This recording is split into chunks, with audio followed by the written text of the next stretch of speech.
வேலூர் மாவட்டம் காட்பாடி தாலுகா காந்தி நகரில் வேலூர் தொழிலதிபர் சேகர் ரெட்டியின் இல்லத்திற்கு வருகை புரிந்த சேகர் ரெட்டியின் தந்தை ஜெகநாதன் ரெட்டி திருவுருவப்படத்திற்கு மலர் மாலை அணிவித்து மலர் தூவி மரியாதை செய்தனர்.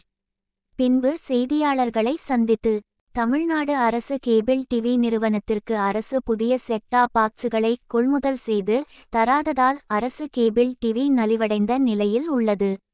கேபிள் டிவி ஆபரேட்டர்களுக்கு உடனடியாக புதிய செட்ட பாக்ஸ்களை வழங்க வேண்டும் என முன்னாள் அமைச்சர் உடுமலை ராதாகிருஷ்ணன் பேட்டி.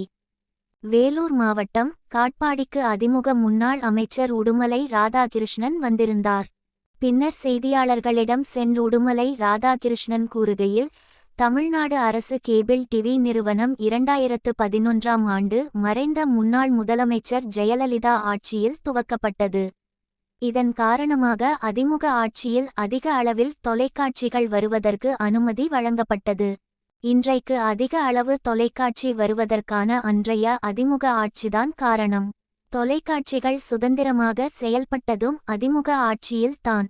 கேபிள் டிவி நிறுவனம் மிகச்சிறந்த முறையில் அதிமுக ஆட்சியில் நடைபெற்றது. 7 கோடி ரூபாய் அளவிற்கு அரசுக்கு வழங்கக்கூடிய அளவில் லாபகரமாக இயக்கப்பட்டு வந்தது. ஆனால் திமுக ஆட்சியில் செட்டா பாக்ஸ்களை வாங்கவில்லை. புதிதாக வாங்கி வழங்கி இருந்தால் மேலும் இந்த நிறுவனம் அதிக லாபத்துடன் இயங்கியிருக்கும். செய்தி தொகுப்பு திரு எஸ். துரைராஜ், மாவட்ட செய்தியாளர், வேலூர் மாவட்டம், தினக்குரல் இதழ், வேலூர்.